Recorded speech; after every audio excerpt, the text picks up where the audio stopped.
What's good, YouTube? It's your boy ETGJ, man. And tonight, we got ARL telling on himself. Let's get it. Businesses and storefronts and so forth. Yeah. I recently bought a storefront. I bought another house, and I got an investment group. Me and two of my guys. Our plan is we lease buy one property once a month. You know what I'm saying? That's how we do it. We got like a 5-year plan, but it just started the last couple of months. We've been buying properties, at least one property every month, fixing them up and going to work with it. Yeah. Okay, like what kind of properties? Real properties, like houses and mainly houses. Philadelphia is I gotta say it's probably some of the best markets because you can buy it cheap right now, and the university. I live near the Temple, so the university is moving into all the private, all the one of the most popping drug corner in Philadelphia now is filled with college kids. You know what I'm saying? You could have bought houses down there probably for like 10, 15 grand. None of these houses are worth like 200. You feel what I'm saying? Huh. Yeah, that shit like it's crazy in Philly. The store I bought was only 20 grand. You understand what I'm saying? It was only a dub. And 2 blocks from the hospital is where I'm from. And we just bought a crib for like 19,000. And probably like in 2-3 years, that shit probably gonna be worth about like at least $150. Because it's the second phase. So yeah, that's what we on right now. I got with some Asian guys and some I'm from out in New York, actually. I respect it. I mean, hey, investing in at least, I hope he was talking about he was doing it the wrong way. I mean the right way. I hope he was talking about doing it the right way. Obviously, we know he was doing it the wrong way, but at least he was trying, I think. They came to Philly and they was already doing it. And I just got with them. They said, listen, man, if you can find somebody to find a property, we gonna go in with you. That's what I've been doing. And it's been real lucrative. So that's what I really mainly been doing. Got like I rap shit kind of, it's like too. That nigga nervous? He nervous because he's doing a Vlad interview. That's why he should. It just got too crazy, man. You really had to like do other shit. You know what I'm saying? It got real crazy in the streets of Philly for a minute. I mean, yeah, man, you got to grow and you got to evolve and you don't want to be broke at 40 or 50. Hell no, that's my like my main thing. I really don't even want to be. I just don't want to have to never. I'm 40 years old. I got to resort to coming back to the streets. That's just like it's a big disappointment to me. You 40 years old, you in the streets. You got kids 20 or whatever, 19, 18. And I just never wanted to be that guy, man. Well, you say you got your diploma at 16? Yeah, at 16. Yeah, your high school diploma. Yes. That's what's up. I actually left school, went to Job Corps. Okay. So I went to school there. And, so you tried to go the right way. So I went there my 3rd month there. I went there at 16. My 3rd month there, I completed the school stuff.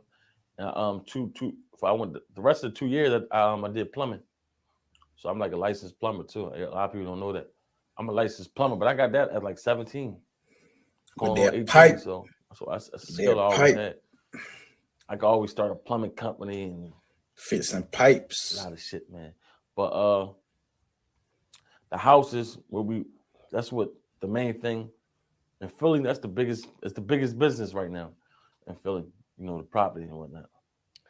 I mean, did you feel when you were completely in the streets, did you feel like you were too smart to be doing the type of shit that you were doing? I think I ain't gonna lie to you, man. Me and my brain, like a smart dude. Me and my brain, the way it worked, I thought that was the smartest thing to do. I had a job when I first came home from Job Corps. I was 17, going on 18, and I had a job. And this is the main reason why I got in the streets, right? I had a minimum wage job. I was making close to $200 a week. And one of my little cousins, who like outraged that came up under me, man, he was selling drugs. And he told me, he said, listen, Ad, mine have to be around him all day while he's selling drugs. I view him all day, then go to work. So he said, listen, man, you ain't gotta tell us he sold drugs. Just tell us he was putting in work or something. Like he was, You know what I'm saying? He was getting money. Like, damn, Al, you ain't got to do that, dog. Find me a worker. I'll pay him $500 a week. 8-hour shifts, 3 8-hour shifts. I pay all three on $500 a week. And I was like, damn, I'm making $200 a week. So in my mind, I said, this is the smartest thing to do is make the $500 a week. I sit here all day. I sit here like 14 hours with him all day anyway. This the guy be around all day, every day. So I said, fuck that. I said, listen, man, give me the job. And mind you, I'm as big because he look up to me. He like, give you the job. No, I ain't getting no job, man. I said, man, give me the job. He just I got in the game, he just bought me a couple of pounds of weed and just gave it to me for free. He said, just go ahead, man. Just sell weed. And I just started selling the weed and I just got it rolling. I had 2 blocks. Then, you know, I just graduated from that and went to the crack game and we were just out there rolling, man. What the fuck? Well, you said if you take rap money away, no rapper would have more money than me. To be honest with you, man, I'm trying to say it the right way. Yeah, I made a lot of money in the streets. I made a lot of money. Not like drug. You said I'm gonna try to say it the right way, but still said it the wrong way. What? He said, yeah, I'm gonna try to say this the right way, not incriminate myself. But yeah, I sold a lot of drugs.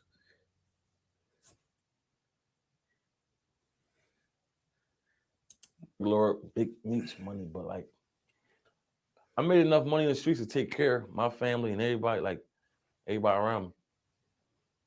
I made hundreds of thousands of dollars on the streets. Hundreds. You feel what I'm saying? It's different. I'm not saying I could do this in other neighborhoods. Trying to get you. My with neighborhood, it was like Vladdy, everybody was like knew. I was like the guy that I was the young guy everybody knew.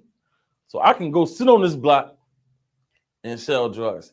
I didn't have to use force because they always broke. And I just, hey, y'all do this, y'all do that. The older guys than me.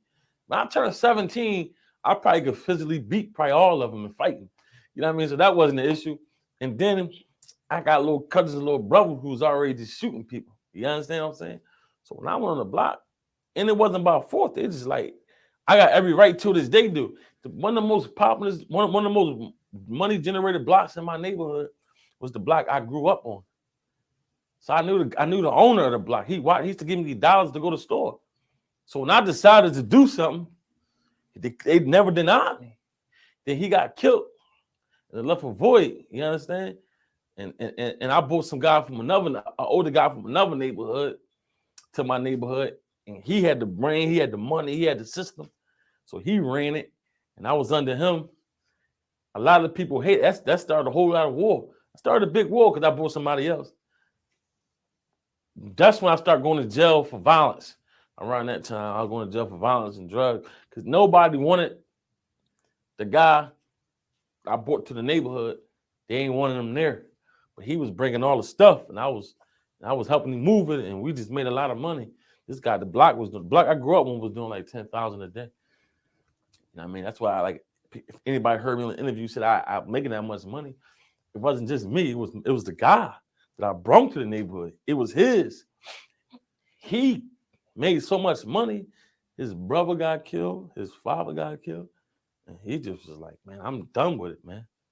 And I said, let me have it. And he made like a way where he still could make some money. His brother get killed, father get killed, and you like, yeah, let me get that from you, my boy. If anything, bro, I'm getting away from you, dog. Hey, you find somebody else, bro. Somebody else on the block. Take you. That's crazy. Like, yeah, I'll take it. Let me have it. And I'm not saying it was easy. I'm not saying I didn't start it.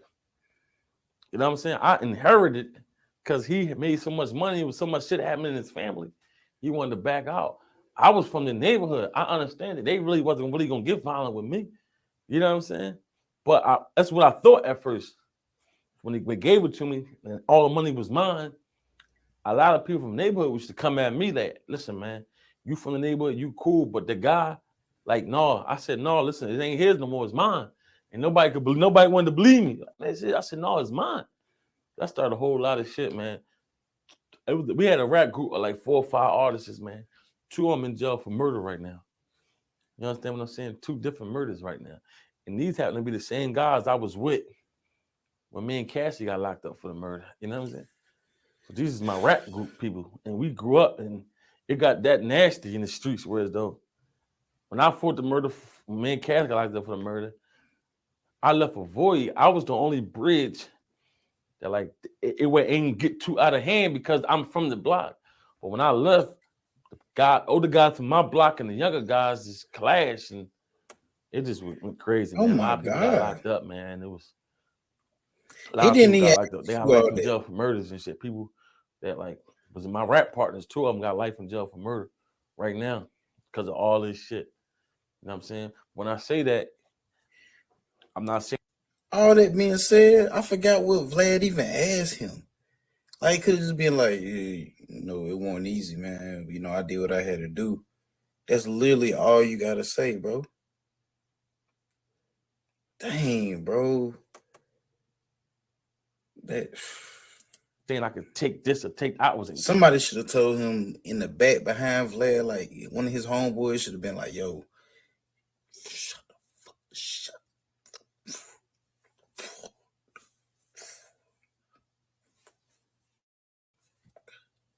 Something, bro. They gave it to me. I'm from the block. If somebody from a block that generate the most money, I have the rights to it. So once I got in the streets, they let me have it. They let me do my thing. And I just made the money. Because the guy I bought, he made so much money. So when he stepped off, he'd just give me something and be like, listen, just give me this off of it. And you can have the rest.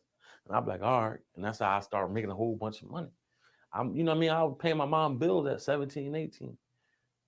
You know what I'm saying? I had my own crib. I had like 5 cars at 19. I mean, it wasn't the best cars, but it was good cars at 19. And you know what I'm saying? I had a 2-bedroom house. I had my girl, and I was living my life. I never went back to my mom's house until I came home from the murder charge. I came home with nothing. This when I went back to my mom's house and had to live with Cassidy. Before that, I was doing my own thing. And I seen Cassidy a bunch of times around that time. He'd come through the block. I'd shake his hand. And I was just like doing my thing. And it always the Lord, it always like, he always was impressed by it. You know what I'm saying?